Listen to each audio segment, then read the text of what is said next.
자, 이번에는 우리 실전학습 1의 집단 행동 논리와 관련된 지문을 같이 한번 분석해 보도록 할게요. 개인적으로 집단 행동이라고 하는 거에 대해서 선생님은 좀 필요하다고 생각은 해요. 분명히 우리는 사회를 이루고 살아야 되기 때문에 굉장히 중요하죠. 근데 이거를 잘못 이용하게 되면은 우리 사회가 굉장히 불합리해질 수도 있고요. 그 다음에 개인의 어떤 권리나 그 다음에 개인이 가지고 있는 어, 이게 프라이버시 같은 거를 침해할 수 있잖아요. 굉장히 위험할 수도 있다라고 생각이 됩니다. 그러니까 인간은 그래서 항상 올바라야 된다고 생각을 하죠. 뭐 그런 내용과 관련이 있는지 모르겠지만은 어쨌든 집단 행동의 논리에 대한 얘기를 한번 봅시다. 시작해 볼까요? 자, 몇몇 개인이 존재하고 이들이 자신의 이익을 증진하기 위한 공동의 목표를 발견하면 이들은 각기 원하는 바를 개인적으로 추구하기보다는 하나의 이익 집단을 형성해서 그 목표를 공동으로 추구하려는 것이 상식적인 판단이 된다는 겁니다. 그러니까 다시 말하면 인간은요, 항상 무엇을 형성한다는 얘기냐면 집단을 형성하는 거예요. 그렇지? 그러니까 이게 결국에 집단을 형성하는 이유가 무엇 때문인 거냐면 우리는 개인의 이익이라는 게 있잖아요. 우리가 이제 쉽게 말하자면 내가 어떤 이익을 얻기 위해서 그 이익을 위해 무엇이 발견되면 그러니까 A라고 하는 사람과 B라고 하는 사람이 똑같은 일을 했을 때 서로에게 만약에 이익이 된다고 한다면 그것은 뭐가 형성이 되는 거냐면 공동의 목표가 형성이 되는 거죠. 결국에 A라는 사람과 B라고 하는 사람이 공동의 목표를 달성하게 되면은 그 사람은 서로가 이익을 얻기 때문에 이들은 오케이, 그러면 혼자 하는 것보단 여럿이 하는 게 좋겠다라고 하면서 집단이 형성이 되는 거예요. 그러니까 결국에 여기에 보면은 개인적으로 추구하기보다는 원하는 바를 하나의 이익 집단을 형성해서 그 목표를 공동으로 추구하려는 것이 우리의 보통 상식적인 판단인데요. 예를 들어서 동일 사업장에서 함께 일하고 있는 노동자들은 임금 인상과 노동 조건의 개선이라는 공동의 목표가 있죠. 그러면 이들은 노동조합을 결성해서 공동 목표인 임금 인상과 노동 조건의 개선을 도모할 것이다 이 말입니다. 이거 뭐 어려운 예문은 아니죠. 이러한 상식은 기존의 정치학이나 경제학에서 당연한 것으로 받아들여졌는데요. 받아들여졌다. 그리고 이를 기초로 해서 이익 집단에 대한 이론을 정립하고 정책을 수립해 왔었습니다. 그러니까 결국에 뭐가 되느냐? 이 집단을 형성해야지 개인의 이익이 공동의 목표를 추구하게 되면 개인의 이익이 더 증진될 거니까 그렇지. 이익 집단에 대한 이론을 정립하게 되겠죠. 그지? 그리고 정책도 수립해 왔습니다. 그러나 맨쇼와 얼스는 합리적인 개인이 언제나 비용보다 더 큰 이익을 추구한다는 것을 전제로 해서 근본적인 이의를 제기하였다 이 말이 되는 거죠. 그러니까 이런 집단 현상이 이와 같이 만들어졌다라는 이 이론에 대해서 이의를 제기한 거예요. 이의를 제기한 거예요. 근데 그 이의를 제기하는 근거가 뭐냐? 이게 틀렸다라고 생각하는 게 무엇 때문인 거냐면 인간은 항상 뭐 어떻게 생각하냐면요. 어떤 걸 하기 위해서 드는 비용이라는 게 있잖아. 개인은. 그치? 근데 그 비용보다 인간은 항상 뭐야? 이익이 더 크기를 뭐 한다는 거죠? 추구한다는 거예요. 항상 인간은 이렇다는 얘기예요. 이게 개인의 욕망이라는 거죠. 개인이 추구하는 바라고 이야기하는 거죠. 이거 있잖아. 벼락치기 해서 성적이 잘 나왔으면 좋겠다. 내가 시간과 노력을 별로 투자하지 않고도 시험 성적이 정말 잘 나왔으면 좋겠다. 이런 생각 해요, 안 해요? 하잖아. 그게 이거예요. 알겠죠? 비용은 조금 들이고 이익은 많았으면 좋겠다. 라고 하는 거죠. 그런데 공부는요, 절대 그런 게 없어요. 아, 그런 경우는 있을 수 있죠. 내가 전혀 노력하지 않고 공부에 대한 이익을 얻는다. 라고 하는 거는 그건 곧 범죄죠. 그거밖에 없겠죠. 입시 비리 이런 거. 공부라고 하는 거는 내가 투자한 만큼 이익을 얻는 거예요. 알겠죠? 그러니까 내가 비용을 들이는 만큼 이익을 얻는 거예요. 시간과 노력, 이 두 가지거든요.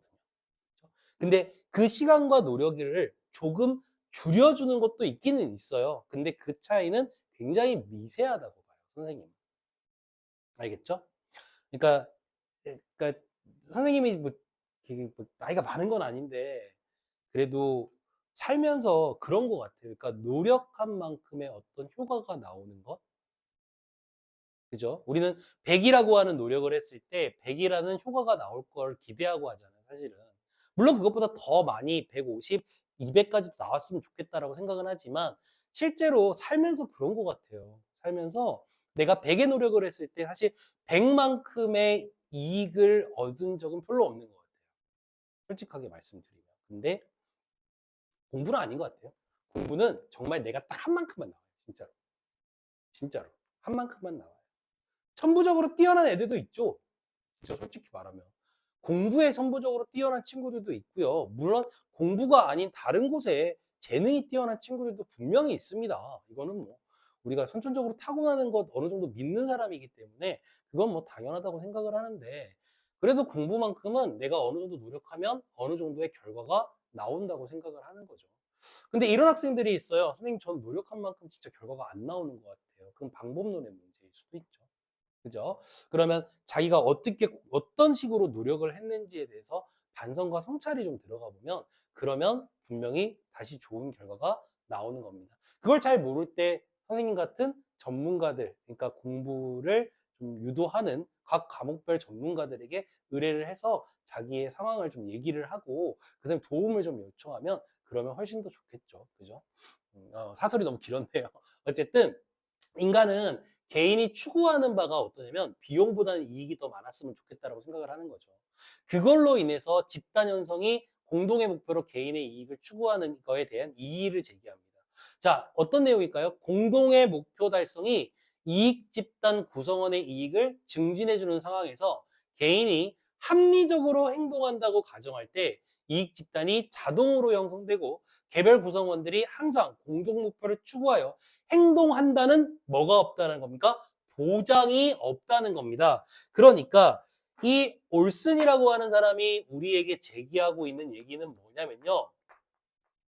우리는 집단을 형성하면 얘네들이 항상 공동 목표로 인해서 개인의 이익을 추구하는 거잖아요. 근데 그게 아니라는 얘기예요. 어떤 얘기냐면 항상 개인은 비용보단 이익이 더 많았으면 하기 때문에 개인이 합리적으로 행동한다고 가정할 때요. 이익 집단이 자동으로 형성되거나 또는 개별 구성원들이 항상 공동 목표를 추구하여 행동한다고 보장하는 것은 아니라는 겁니다. 그러니까 이 얘기예요. 우리는 이 전제 조건은 있죠. 개인이 합리적인 뭐를 한다? 행동을 한다 이거예요. 그 합리적 행동이라는 게 뭐냐면 이 합리적인 행동이라는 게 뭐냐면요. 얘예요, 얘. 그러니까 보통 우리가 합리라고 하는 것이 이익이 크면 클수록 합리적이라고 생각을 하잖아요. 그렇기 때문에 두 가지가 되는 거죠. 첫 번째는 이익 집단이 자동으로 형성되지 않는다. 항상 그런 건 아니다. 그리고 개별 구성원들이 항상 공동 목표를 추구하지 않는다는 거죠. 올스는 공공재 이론을 바탕으로 그 이유를 설명하려고 하는 겁니다. 인간은 개인은 합리적인 행동을 하기 때문에 결국에 어떻게 주장하는 거냐면 이익 집단의 자동적 형성이나 분필을 조금만 바꿀까요? 그 다음 개별 구성원들이 항상 공동의 목표를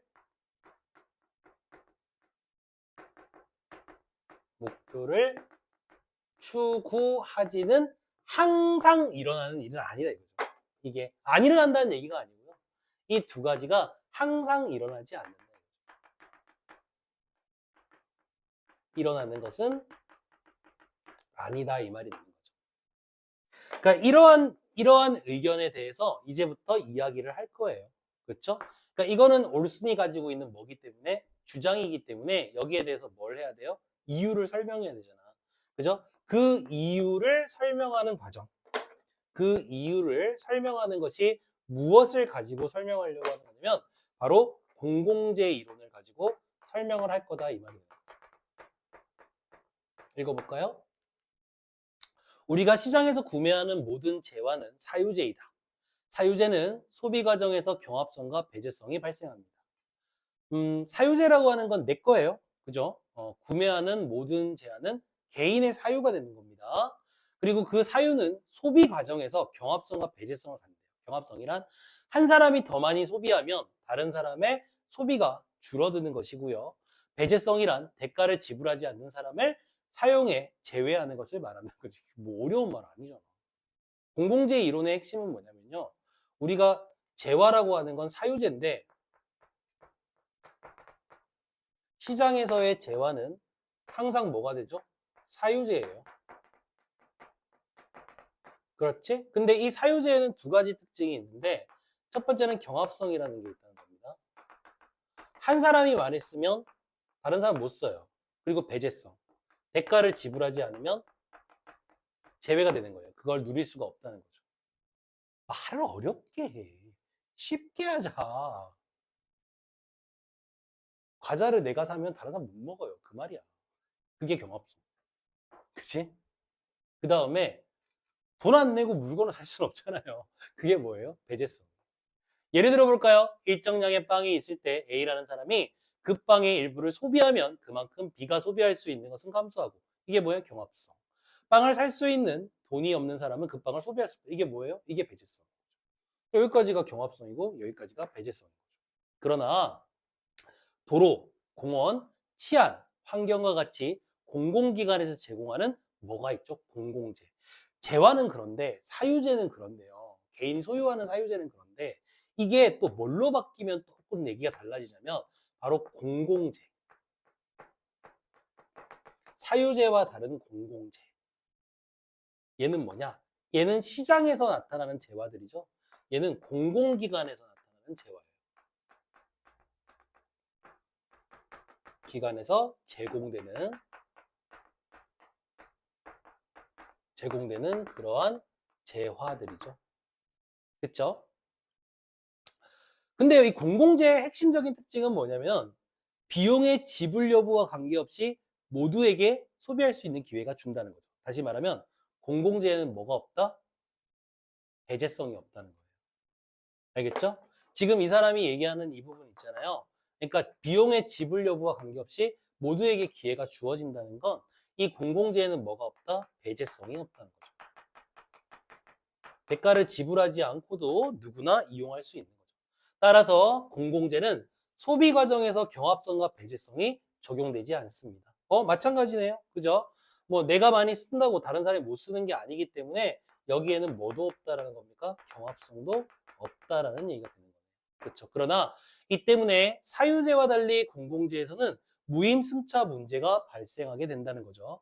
합리적인 개인은 자신이 치러야 할 비용을 부담하지 않으면서 공공재의 이익을 뭐 하려고 한다? 취하려고 한다는 거죠. 이 공공재에 대한 뭐를 말해주는 거냐면 바로 공공재를 사용할 때 사람들이 가지고 있는 문제점이 된다는 겁니다. 무임승차. 이게 뭐예요? 비용을 지불하지 않고 내가 뭐 지하철이나 버스 같은 걸 이용할 수 있는 걸 무임승차, 이용하는 것을 무임승차라고 하잖아요. 쉽게 말하자면 이 공공재의 문제의 핵심은 뭐냐면 이거죠. 내가 비용을 지불하지 않아요. 전혀. 하지만 여기에서 무엇을 취할 수 있다? 이익을 취할 수 있다는 것이 공공재의 문제라는 겁니다.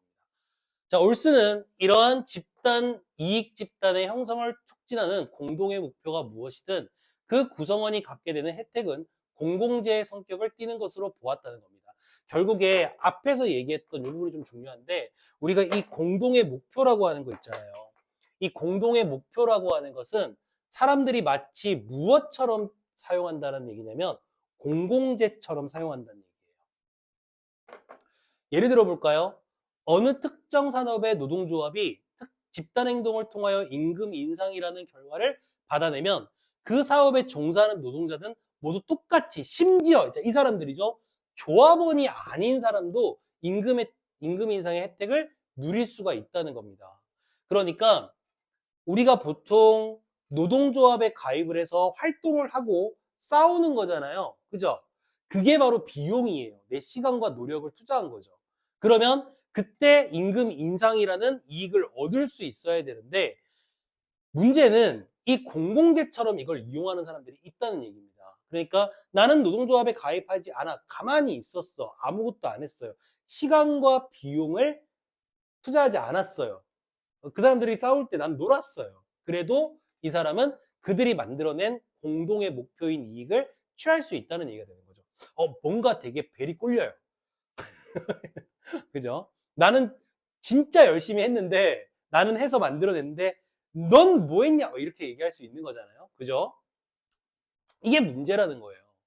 운송조합이 로비 활동을 통해 조합원에게 유리한 법률을 통과시키면 조합원만이 아니라 모든 운송기사가 통과된 법률에서 파생된 혜택을 빠짐없이 뭐 하게 되죠? 누리게 될 수 있다는 거예요. 로비 활동이라고 하는 게 이제 좀 잘 봐주세요라고 하면서 이제 부정한 걸 하는 걸 로비 활동이라고 얘기를 하는데요.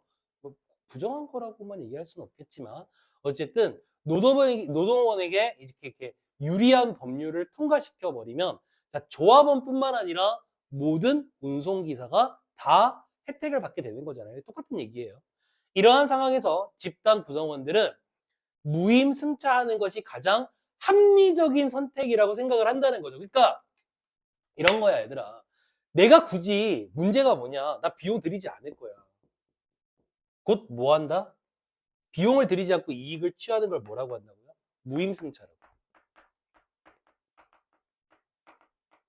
시간과 노력을 투자하지 않고 나는 싸우지 않고 이익만을 추구하겠다. 이런 사람들이 어떻게 되겠어? 점점 많아지게 되겠죠. 그렇죠? 굳이 내가 힘들게. 그 노동조합이라고 나는 글쎄 선생님 노동조합 잘 모르니까 그 얘기만 들었지 그게 어떤 건지는 잘 모르겠는데 활동을 안 해봐서 뭐 그런 걸 해볼 이유도 없죠. 근데 노동조합이라고 하는 게 그런 거잖아요. 그러니까 자기의 어떤 기본적인 생계 그러니까 이게 잘못 이해하면 안 될 것 같아요. 그러니까 노동조합이 항상 싸우는 모습을 들여다보면은 뭐 이 발언도 문제가 될 수 있겠지만 싸우는 모습을 보면은 그냥 돈을 많이 벌려고 내가 이익을 얻으려고 뭔가를 하는 건 아닌 것 같아요. 그러니까 최소한의 생계를 보장해 달라는 얘기들이 더 많은 것 같아요. 그래서 기업들은 무조건 노동조합에 대해서 이렇게 좀 배제하고 무조건 타파하고 무조건 비판하지만 말고 그들의 얘기에 귀를 좀 기울여주고 노동조합도 우리가 요구하고 있는 것이 혹시 좀 너무 과한 건 아닌가 라고 하는 걸 생각을 해서 적정하게 한 둘의 한 중간 단계 그죠? 우리 중용이라고 얘기하죠. 중간 단계를 좀 맞춰가는 것도 되게 중요한 것 같습니다. 그렇죠? 어쨌든 근데 이제 이렇게 노동조합을 열심히 일을 하게 되면 그렇지 않고 혜택을 누리려고 하는 그런 이기적인 욕심들이 막 생기겠죠.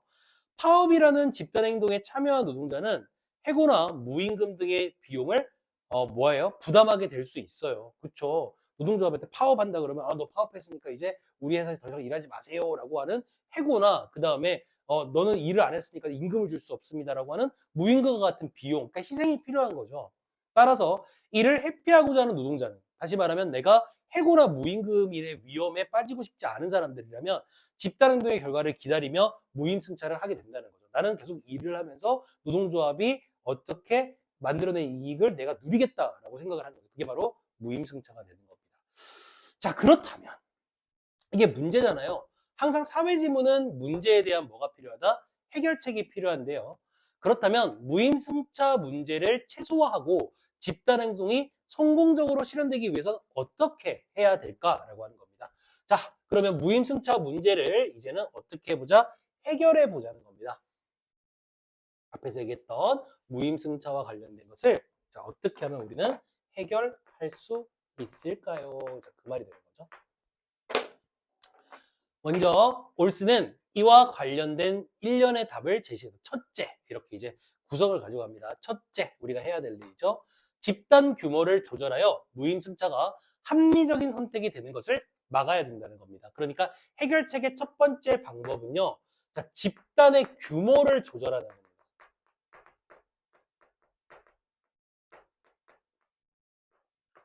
규모를 조절하게 되면은 이렇게 되면요. 합리적인 선택을 하는 것을 막을 수가 있다는 거죠. 합리적인 선택을 하는 것을 선택을 뭐 할 수 있다? 방지할 수 있다는 얘기예요. 여기서 합리적인 선택이라는 건 좋은 건데 여기에서 말하는 합리적인 선택은 무임승차와 관련된 거기 때문에 별로 좋은 거 그러니까 올바른 행동이라고 볼 수는 없는 거죠. 읽어볼까요? 작은 규모의 집단에서는 개개인이 집단 행동에 참여할 때 공헌하는 몫이 크기 때문에 자신의 이탈이 집단 행동의 실패로 귀결될 수 있다는 사실을 자각하게 된다. 그래서 이러한 집단의 구성원들은 무임승차보다는 공공재의 획득을 위해 적극적으로 집단 행동에 참여하게 된다라고 하는 겁니다. 자, 두 가지로 설명을 하는데 먼저 집단 규모를 조절하자 했으니까 먼저 집단의 규모를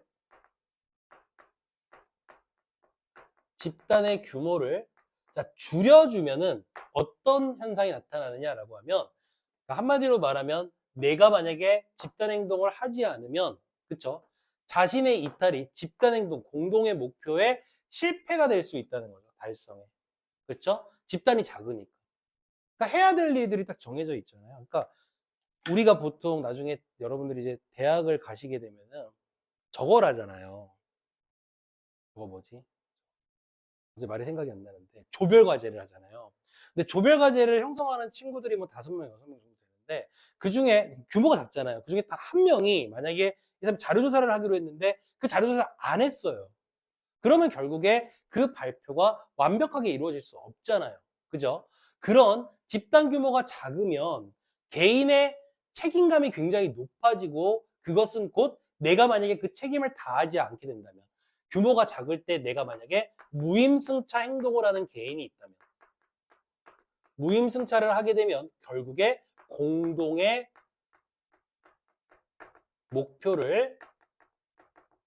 목표 달성이 이루어질 수 없다라고 생각을 하게 되는 거예요. 그렇죠? 그래서 이러한 집단의 구성원들은 무임승차보다 공공재 획득을 위해 오히려 적극적으로 집단 행동을 하게 된다는 거죠. 그런데 반대의 경우도 생각해 볼까요? 자, 이와 반대로 집단의 규모가 커졌어요. 자신의 참여가 집단 행동의 성공에 미미한 영향을 끼칠 뿐이라고 판단할 경우 무임승차 전략을 취하게 된다라고 하는 겁니다. 그러니까 쉽게 말하자면 규모가 커지면 무임승차의 가능성이 높아진다는 거죠. 가능성이 높아진다. 그러니까 같이 행동하는 사람을 지나치게 너무 많이 만들어내게 되면은 무임승차의 가능성이 높아진다는 얘기죠. 그래서 전국적인 대규모 소비자 운동보다는 소규모의 지역 혹은 직능 이익 집단을 기반으로 한 집단 운동이 더 성공적인 결과를 낳게 된다는 거죠. 그러니까 전국적인 활동보다는 그렇죠. 뭐 집단 그러니까 그 지역에서 나타나는 활동이 훨씬 더 효과적이라는 얘기가 된다는 거죠. 그죠? 아닌 경우도 있습니다. 분명히. 그러니까 우리의 공동의 목표를 위해서, 그지? 모든 국민이 똘똘 뭉쳐야 되는 경우도 있죠. 그런 경우에는 우리가 하나의 뭐가 되는 거죠? 집단이 되는 거잖아요. 그죠? 두 번째, 이렇게 또 정치적인 발언을 할까봐 무서워서 바로 넘어갈게요. 둘째, 조직 차원에서 무임승차를 방지하기 위한 강제적 조치를 취할 수 있습니다. 뭐 이거는 간단한 건데, 자, 조직 내에서 바로 무임승차 방지, 일단 무임승차를 방지하는 방법 중에요. 그렇죠. 바로 무엇을 할 수 있다? 강제적 조치가 있을 수 있다. 그렇지? 대표적인 예가 특정 사업이나 기업체에서 노동조합 가입을 의무화하는 거죠. 의무화한다는 얘기는 하지 않으면 그 회사에 노동자로 일할 수가 없다는 얘기가 되는 거죠. 파업 당시 비노조 조합원의 작업장 출입을 제한하는 것도 될 수가 있다라고 하는 겁니다. 여러분들이 이해하기 쉽게 하면 아까 선생님이 조별과제 얘기해 줬잖아요. 그러니까 조에서 빼버리는 거예요. 너는 자료조사 안 했으니까 넌 빼버릴게. 이렇게 되는 거죠. 그죠?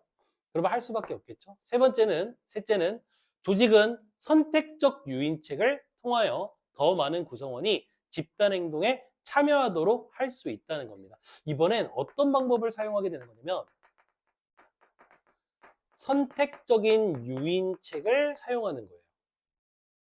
그래서 집단 행동을 할 수 있게 참여를 뭐 하는 거냐면 집단 행동 참여를 유도하는 거죠. 행동 참여를 뭐 하는 것이다? 유도하는 것이다. 이렇게 볼 수가 있는데 여기서 선택적 유인책이라고 하는 게 뭐냐 이거죠.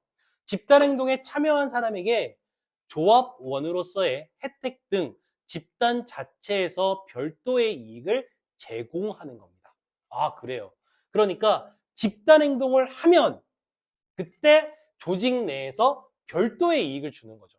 그러니까 임금 인상이라는 공동의 목표를 추구하기 위해서 그 조직 내에서 그 조합원 조직 내에서 별도의 이익을 주는 거죠.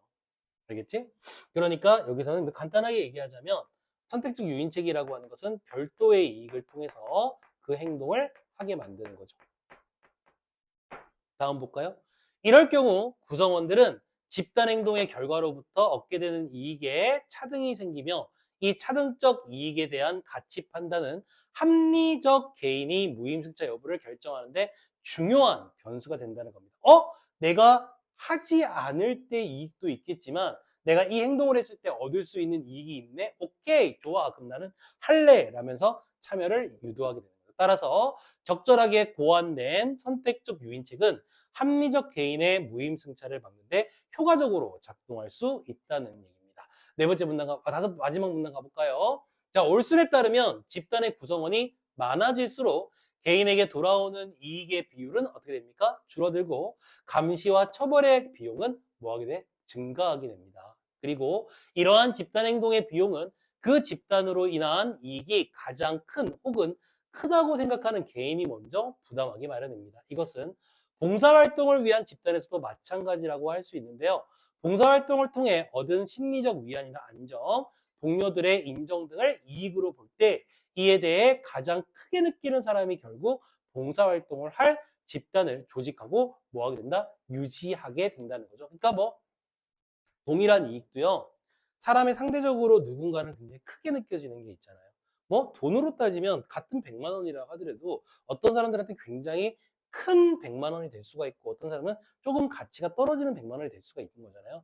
그러면 가치가 크게 느껴지는 사람이 이 조직을 뭐 한다? 집단을 조직하게 되고 뭐 하게 된다? 유지하게 되는 그러한 현상이라고 올스는 이야기하는 겁니다. 자, 여기까지가 이제 우리 사회지문, 그러니까 집단 행동의 이론에 대한 얘기를 같이 한번 봤습니다. 그렇죠. 뭐 논리에 대해서 봤습니다. 여러분들 뭐 어려운 내용 아니었으니까 이 말을 또 하게 되네요. 그죠? 잘 이해를 하시길 바라겠습니다.